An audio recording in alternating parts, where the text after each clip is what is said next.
একটি সংসার তিলে তিলেই গড়ে তুলতে হয় আমাদের। আর একটি সংসারের পেছনে অনেক বেশি পরিশ্রম, অনেক বেশি ধৈর্য, অনেক বেশি ত্যাগ স্বীকার করতে হয় আমাদের। গৃহিণীদের অনেক বেশি পরিশ্রম করতে হয়, অনেক কিছু বিসর্জন দিতে হয়, আর অনেক ধৈর্যও ধরতে হয়।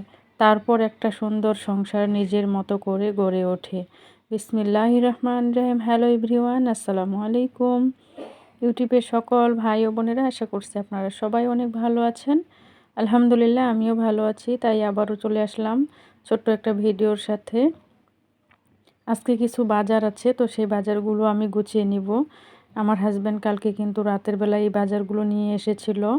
আসলে আমরা মধ্যবিত্ত সংসারের গৃহিণী, আমরা মধ্যবিত্ত, আমাদের দৈনন্দিন আমরা কিন্তু দিন এনে দিন খেটে খাওয়া মানুষ আমরা। তো আমাদের যখন যেমন হয় তখন কিন্তু সেই রকমই বাজারঘাট করি। তো কালকে রাতে কিন্তু আমার হাজব্যান্ড এই বাজারগুলো নিয়ে এসেছিল। তো রাতে তো গোছানো হয় নাই। তো এগুলো কিন্তু তার পরের দিনে আমি রান্না বাড়া শেষ করে যখন ঘর গুছাই তখন কিন্তু এই কাজগুলো আমি করে নিয়েছিলাম। প্রতিদিন তো টাকিটুকি এই বাজারগুলো এটা নয়তো ওটা, ওটা নয়তো ওটা লাগেই। তো প্রতিদিন আর কি লাগবেই, এটাই আমাদের স্বাভাবিক। যেহেতু আমরা মোটা বাজার অতটাও করতে পারি না, যে যেমন আমাদের ইনকাম তেমনই কিন্তু আমরা বাজারগুলো করি। তো আমার হাজব্যান্ড নিয়ে এসেছিলো এখানে পাস্তা, তারপরে লুডুস, সেমাই ছিল আর চিনি ছিল। তো আমি এগুলো পলিথিন থেকে বের করে এখন আমি কিন্তু চিনিটাকে জারের মধ্যে ঢুকিয়ে রাখতেছি। তো পলিব্যাগটা কিন্তু বের হয় না, তো সেই কারণে আমি কিন্তু কেটে দিয়েছিলাম।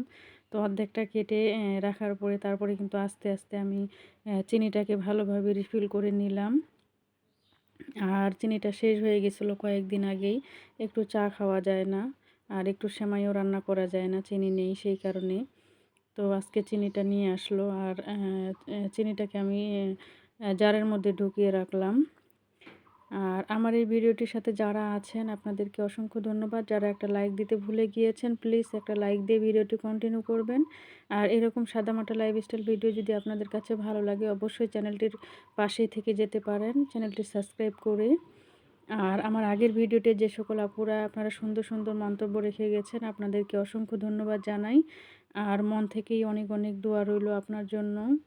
আসলে আসলে ইউটিউবের মধ্যে ভিডিও দেওয়ার ইচ্ছা হয় না, কারণ আমার ভিডিওতে জানি না আমি যে ভিডিওর মধ্যে ভিউ কেন এত কম হচ্ছে।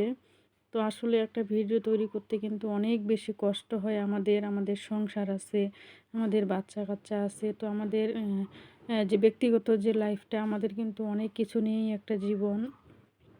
তো আসলে আমরা ইউটিউবে যে ভিডিওটা আপলোড করি সেটা তো শুধুমাত্র আমরা কিছু সময় বা কিছু মুহূর্ত আপনাদের সাথে শেয়ার করি।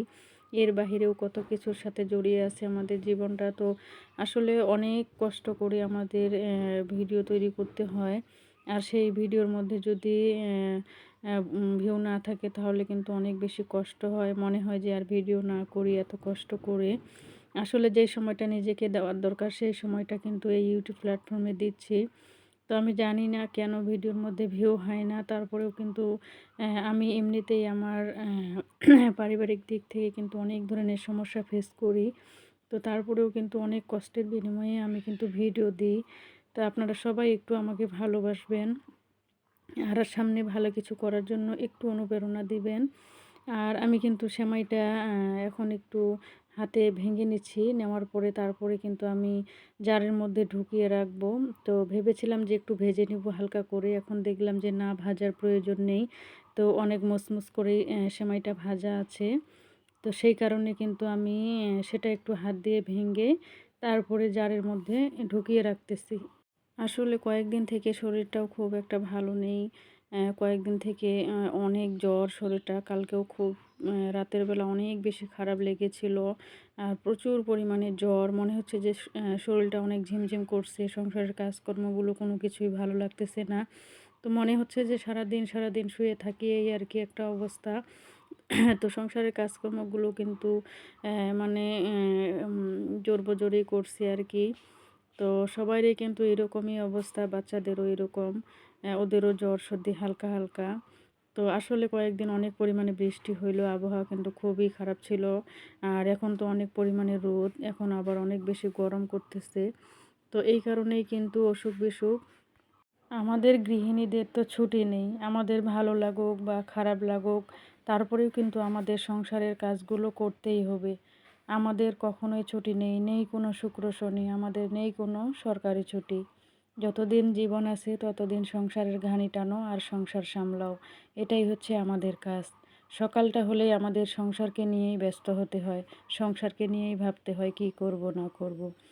তো আজকে তারপরে কিন্তু আমি বাজারগুলো গুছিয়ে নিলাম। তারপরে কিছুক্ষণ পরে আমার মনে হলো যে আসলে তো রান্নাঘরে যে আমি রান্না করি যখন ডাল প্রয়োজন হয়, তো সেখানকার যে জারটা সেখানে কিন্তু ডাল নেই। তো সেই কারণে আমিও কিন্তু ডালের জারটা নিয়ে আসলাম আর সেখানে কিন্তু ডালটাকেও রিফিল করে নিলাম। যেহেতু এখনই মনে হলো, তো রান্না করার সময় আসা যাওয়া তখন কিন্তু ভালো লাগে না। তো সেই কারণে কিন্তু আমি এখন ডালটাকে ভালোভাবে রিফিল করে নিচ্ছি। আর এখানে যে পটটা দেখতেছেন, এখানে কিন্তু অনেকগুলো ডাল ছিল, ভর্তি ছিল, এখন তো শেষ হয়ে গিয়েছে। তো এখন কিন্তু আর অল্প একটু আছে। তো রোজার আগে থেকেই কিন্তু এই ডালগুলো আমরা খাচ্ছি, তো এখনও শেষ হয় নাই। তো ইনশাআল্লাহ আরও বেশ কয়েকদিন চলে যাবে, প্রায় 1 মাসেই চলে যাবে। তো যখন আর কি যেমন প্রয়োজন তখন তো সেরকমই। তো আজকের আমার এই ভিডিওটি কেমন লেগেছে অবশ্যই জানাবেন। সবাই ভালো থাকবেন। আল্লাহ হাফেজ। আসসালামু আলাইকুম।